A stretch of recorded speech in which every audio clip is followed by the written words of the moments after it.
Bonjour et bienvenue dans cette vidéo. Dans cette vidéo, je vais te partager les 10 erreurs que tu fais qui font exploser ton coût par prospect. Mais avant ça, laisse-moi me présenter. Je m'appelle Thomas, ça fait 8 ans que je fais du media buying. J'ai dépensé 400 000 euros sur Facebook Ads et je vais te résumer tout ça en seulement quelques minutes pour que toi aussi, tu puisses manager tes campagnes Facebook et avoir de super retours sur investissement. La première erreur que je vais voir, ça va être de ne pas avoir de structure de test claire. Je m'explique. J'ai beaucoup de clients qui, avant de bosser avec moi, testaient plusieurs choses en même temps. C'est-à-dire qu'ils vont tester les audiences, les textes, les visuels. Ils vont aussi augmenter et baisser les budgets de manière un petit peu aléatoire. Et du coup, ça va être impossible de savoir ce qui fonctionne ou ce qui ne fonctionne pas. Donc moi, ce que je te conseille, c'est de faire ta phase de test en plusieurs façons. On a d'abord la partie test les hooks. Donc tu vas tester les hooks. Donc les hooks, c'est les 3 premières secondes de ton accroche vidéo. Ensuite, tu vas pouvoir tester les visuels, mettre différents types de visuels avec une promesse plus ou moins grande, changer le format, etc., etc. Ensuite, tu vas pouvoir aussi tester les audiences qui vont être sur des audiences comme du lookalike et autres, ou des audiences sur du ciblage, ou même du brand. Et également, en dernière chose, tu vas pouvoir aussi tester les différents textes. L'idée, c'est vraiment que tu testes ça petit à petit, une étape à la fois, pour savoir quel est le meilleur variable à la fois. Comme ça, tu prendras à la fin le meilleur hook avec le meilleur texte et les meilleures audiences. Ensuite, il y a l'erreur numéro 2 que je remarque, c'est de modifier sans arrêt les campagnes. Alors ça, c'est quelque chose qui est très récurrent. C'est-à-dire qu'à chaque fois qu'il faut savoir que tu vas changer ta campagne, tu vas l'optimiser ou tu vas augmenter ton budget. Si tu augmentes ton budget par exemple de 20%, si tu augmentes ton budget pardon de plus de 20% par tranche de 24 heures, ta campagne va repasser en mode examen. Donc en gros, tu vas repartir sur une phase d'apprentissage et donc en fait, tu vas perdre toute la data que tu veux avancer. Dans le sens où, quand tu fais une publicité, que tu vas la couper, que tu vas l'optimiser, en fait, il faut savoir que tu as à peu près pendant 3 jours où Facebook va te faire des résultats un petit peu en dents de scie. Et donc, quand tu as commencé à faire une modif, tu attends 3 jours avant de refaire une autre modification. Sinon, tu n'auras jamais des bons tests, des bons résultats, pardon. En fait, tu vas toujours croire que le problème vient de là. En fait, il faut juste laisser le temps à Facebook de diffuser et d'aller chercher la bonne audience, selon lui.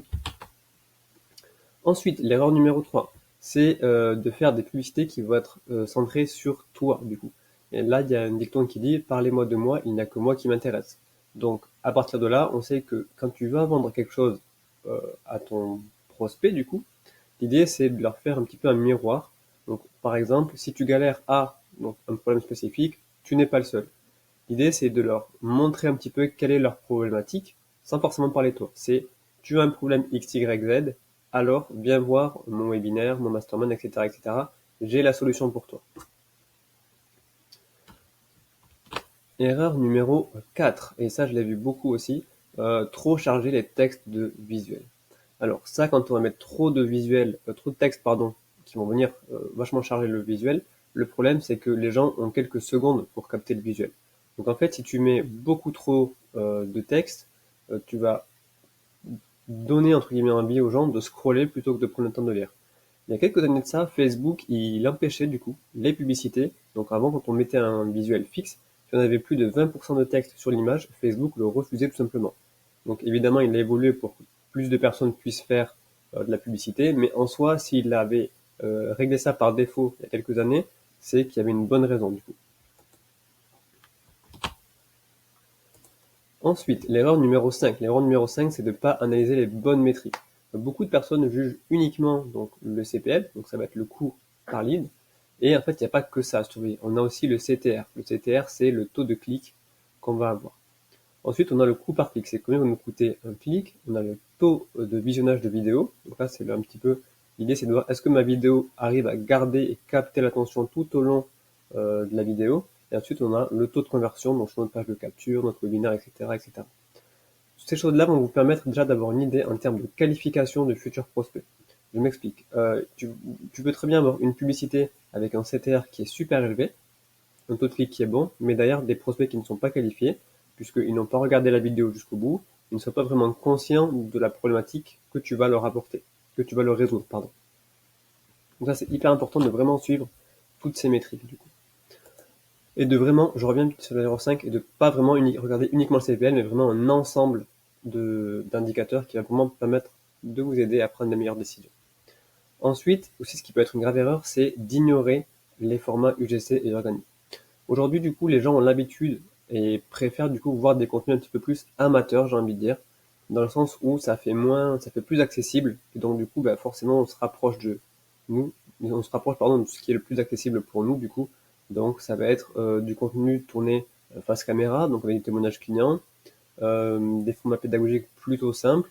L'idée, c'est vraiment d'être authentique et de transparaître le maximum de valeur. Il faut plus se concentrer sur le fond au final que vraiment sur la forme. Ensuite, l'erreur numéro 7, ça va être de trop restreindre l'audience, surtout notamment avec la dernière mise à jour de Andromeda qui pousse tout le monde à passer sur de l'Advantage Plus avec des ciblages très très larges.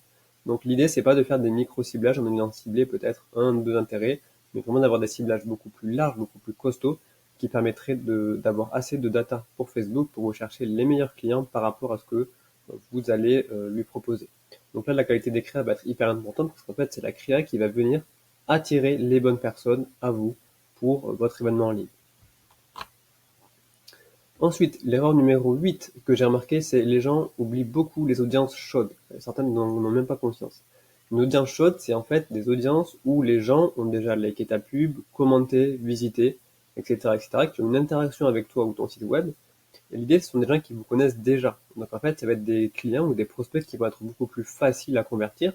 Donc c'est pour ça que c'est hyper important de l'utiliser dans quasiment toutes les campagnes. Petit disclaimer, sur certains comptes pub, j'ai vu que des fois l'audience chaude ne fonctionne pas, parce qu'en fait les gens qui sont déjà venus sont déjà inscrits, les autres c'est qu'ils ne sont pas intéressés. Donc testez l'audience de retargeting. Si le retargeting fonctionne, quand je dis qu'il fonctionne, c'est-à-dire qu'il génère des coûts par prospect moins chers et plus qualifiés que votre audience froide.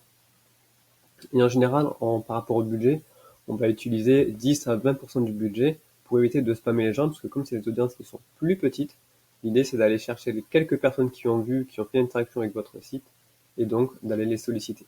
Donc c'est pour ça qu'on met jamais plus de 10 à 20% du budget en retargeting pour éviter de spammer les gens. Ensuite, l'erreur numéro 9, c'est d'utiliser le même message pour tout le monde. Alors justement, ça fait écho avec l'erreur numéro 8 au-dessus. C'est-à-dire qu'on ne va pas s'adresser à une personne qui est froide de la même façon qu'à une personne qui est chaude. Une personne qui est froide, on va venir l'accrocher, alors que la personne qui est chaude, on va venir la rassurer. Donc là, je vous ai mis un petit exemple, si ce serait mon cas. Ce serait pour une audience froide, ce serait comment générer des leads sans te ruiner. Et l'audience chaude, donc qui me connaît déjà, ce serait voici comment nos clients ont divisé leur CPL, du coup, par deux. Ensuite, l'erreur numéro 10, cette fois, du coup, c'est l'erreur qui est selon moi la plus chère, ça va être de couper les campagnes beaucoup trop vite. C'est-à-dire que ça fait 4 jours que la campagne tourne, on a des résultats qui ne correspondent pas à nos attentes et forcément on va tout couper, alors qu'en fait il s'est fait de rien. Des fois ça peut juste être une audience qui va être changée, qui va faire du coup exploser les résultats. Des fois c'est juste un angle, des fois c'est juste une vidéo, des fois c'est juste du texte. Donc ça va être hyper important de se concentrer sur ça et de savoir un petit peu où est-ce qu'il y a une déperdition. Par exemple, on peut avoir des campagnes qui sont très bien, mais derrière la landing page est beaucoup trop longue à charger. La promesse n'est pas assez claire, ce qui fait qu'en fait on a une pub devant qui cartonne, mais qui est pénalisée puisque derrière vous avez votre page de capture qui ne fonctionne pas bien. Donc ça c'est hyper important à le suivre, et ça c'est une erreur qui est très courante, donc je t'engage rapidement à regarder ta page de capture. Est-ce qu'elle convertit bien en termes de taux de conversion? On estime que sur du froid on est à peu près sur du 20% minimum. Donc si c'est en dessous, il va falloir le retravailler pour avoir un meilleur taux de conversion et donc avoir des meilleurs coûts de publicité. Et ensuite, le petit cadeau bonus du coup, donc ça va être comment est-ce qu'on fait pour relancer des campagnes qui s'effondrent. Donc ça arrive des fois quand on scale, on met plus de budget et on a la campagne qui s'effondre, c'est-à-dire que les coûts nous coûtent plus cher, le CPM du coup, donc le coût par mille explose, et bien là ce qu'il faut faire, pas la peine de paniquer. L'idée c'est que tu vas dupliquer ta campagne et ton ad set toute seule, c'est donc la meilleure, tu la mets de côté avec un budget spécifique, et tu verras qu'en fait ça sert souvent d'ailleurs à la relancer, ce qui te permet en fait de venir ramener un petit peu du sang neuf et de rattraper ta campagne. Et ce qui peut être intéressant, c'est que derrière tu vas y ajouter des nouvelles créas, parce qu'en fait quand ta campagne est téléphone, c'est que souvent ta créa a été trop vue, donc n'hésite pas à pousser 2-3 créas en même temps pour relancer un petit peu la campagne. Là pareil, quand tu vas dupliquer ta campagne, ce qu'il faut faire c'est couper l'ancienne, puisque sinon on se perd de l'autoconcurrence. Donc dès que ta nouvelle campagne que tu as dupliquée commence à prendre de la vitesse, te génère des leads, tu peux couper l'autre et rebasculer le budget sur la campagne actuelle. Voilà, c'est fini. Donc j'espère que tu as appris beaucoup de choses, que tu vas pouvoir les implémenter dès aujourd'hui et tu auras de meilleures performances dès demain. On se tient au courant. Je t'ai mis en bas dans la description le petit lien Calendly. n'hésite pas à prendre rendez-vous pour qu'on se fasse un appel tous les deux.